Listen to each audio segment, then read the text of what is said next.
Okay, I am here with my client and colleague, Ashton, and I'm going to ask her a few questions about her experience in the Worthy of Wealth Mastermind so far and just how her business is going and all of that. So, Ashton, I would love for you to start by just telling us what your business is and what you're doing. Absolutely. So I own a digital marketing company. I've got a background in corporate marketing, and I like to take those same strategies and apply them to small business owners. I really like the content world, content creation, social media, and writing to educate audiences. So that's really the niche that I fall into when looking for clients. Awesome. Yeah, cool. And so when you reached out and we actually talked a couple of times before we ended up working together, but what was going on in your business in your life when you reached out the first and or the second time? So I started my business quite a few years ago, actually. The business itself, when I reached out, was about 5 years old, and I had done it more of as a creative outlet outside of my corporate marketing job. Just something that was a little more fun for me to do. I got to pick the clients that I worked with. It just made everything more fun. Uh, as many people in corporate know, it's very easy to get into a toxic environment when you work in corporate. And I ended up in one. So when I ended up in that situation, I was looking for an exit strategy. And my first thought was, I'm going to take what I'm enjoying doing, which was my digital marketing business, and I'm going to make that a full time job. And so I had reached out to you with the thought of initially having maybe a 6 month exit plan. And then things sped up when it got very toxic for me. And I said, absolutely not.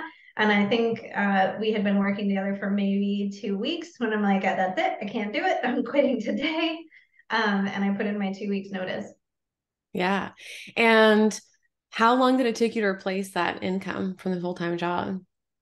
So I was actually on track within the first 2 weeks of working together to replace it, but I think it was right around 1 month that I was able to replace it. That's super exciting. And what do you think helped lead to that, like rapidly replacing that income? I think it was a combination of several factors. One, I didn't have the confidence to raise my prices.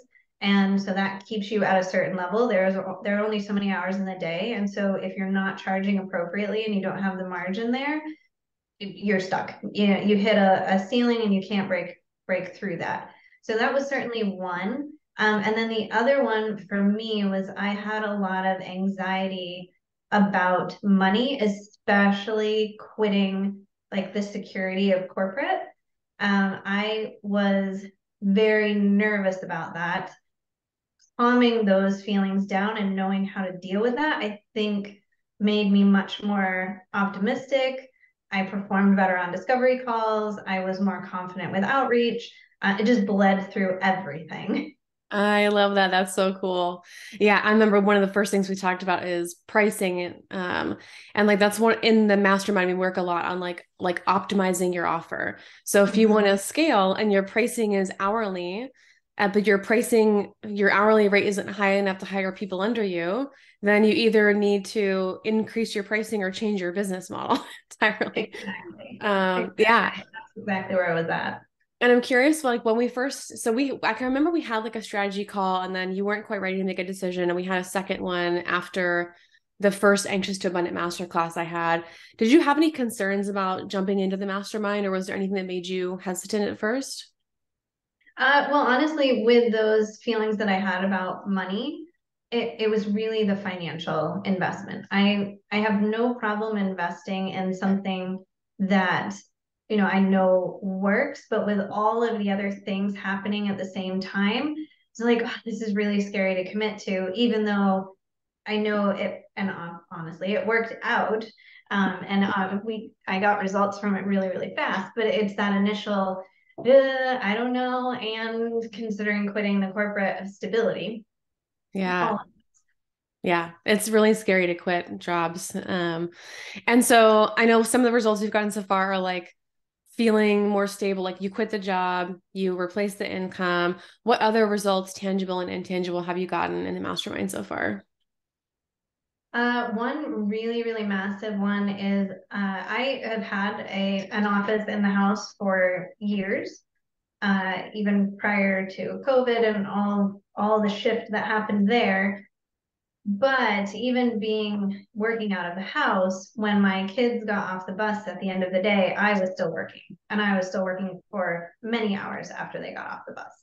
So one big shift is I have been able to stop working when they get home from school for the most part. I mean, there's always the few pop-up things, but I have a lot more control over my schedule and how it works for me and my family. Yeah. And setting boundaries around it. I remember like, Mhm. I'm not going to get to the desk before 9 o'clock. It's Yes, like, that was a really, really hard one. That one was really hard for me. The corporate environment that I had been in prior to, the expectation was you were available all the time. Didn't matter if you were on vacation, it didn't matter if it was 2 o'clock in the morning, it did not matter. You were to be available. yeah. It was very deeply ingrained in me. Yeah. No, I love that's one of my favorite parts about your story of like I stop work and hang out with my kids. I love that so much. Are there any other big takeaways just from the last few months that you want to share? Just overall feeling calmer and less anxious. And it's money, but it's also gaining confidence dealing with clients in different situations. Um, it's so interesting, and I've said this before, but it's you deal with a situation in someone else's company and it's fine. You got it, you know how to handle it, it's simple. As soon as it comes into your company, you're like, I have no idea how to deal with this. I don't know what to do. I'm freaking out. I'm panicking. So it's just gaining a lot more confidence with dealing with those different situations, whether it's a sudden change in the plan or we're pivoting entirely into something else. Um, it's just having confidence to deal with those or grumpy clients, quite frankly. That's always been a hard one for me. Mm, yeah. Yeah. And then you made another exciting change. I'm like reminded of this because of your puppy in the background. So one of the things that Ashton and can I talk about diversifying your income? Oh yeah. So Yep, like yep. one of the things that Ashton mentioned last year was like I want to like keep growing my business and making more money, but I would love to do something that doesn't involve like my brain for copywriting all the time. And so you added this other like basically high ticket income stream where you're getting clients fed to you. So you're Mhm. almost booked up. And so that provided two exciting opportunities. One is saying no to more people, and the other one is deciding like that the agency model could shift a little bit. Do you want to talk about some of those changes a little bit? Yeah, so I really enjoy working creatively, but towards the end of last year, I burnt myself out. Uh, just I was having a hard time saying no. Surprise. And eventually your creative juices just drain. And so we had gone through just personally training our dog, who is chewing a bone behind me loudly. Uh, when he was a puppy, and the trainer and I had stayed in contact, and she had asked if I was interested in doing some dog training. And I initially had said no. And then she started talking to me more and more about it. And I'm like, this might be the outlet that I need that will recharge the creative juices on the marketing side by getting me outside of a way completely separate, something that just involves a totally different part of your brain. Um, which has been a gift in multiple ways because it's really forced me to look at my current clients and say, who would I keep now that I can replace income here and offset, and who it is really not a good fit for this model moving forward. And the end of December, several of them didn't fit the new model, which is something that even a year ago I would have absolutely panicked. Like, I can't say no to clients. I can't let clients go. But it's really nice because it's honed down the ones that I have a good margin on and I enjoy working with. Yeah, I love that. And when we looked at the numbers, it was like what clients, because this new income stream, the dog training, we looked at like you did a really great job at like looking at the hourly rate, even including like the tiny pieces of admin work that are involved in all of that.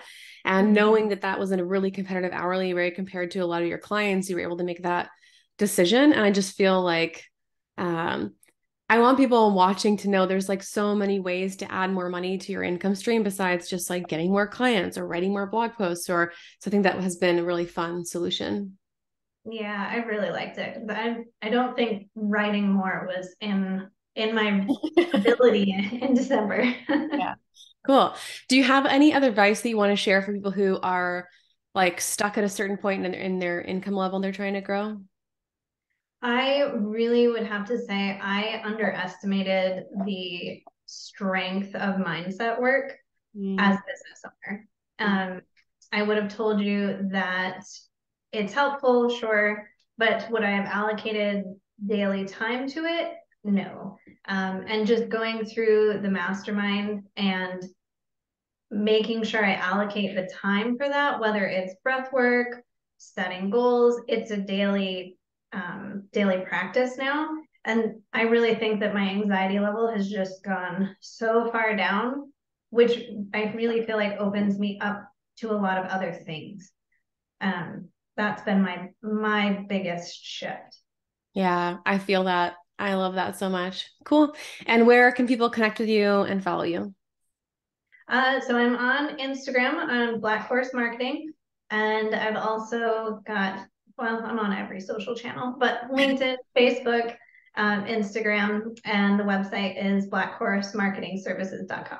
Yeah. So you can still work with Ashton. She may have a small wait list when you get to her, but it would be very much worth being on that wait list. So, very good. Well, thank you so much for joining me, Ashton, and I'll talk to you very soon. Thanks so much.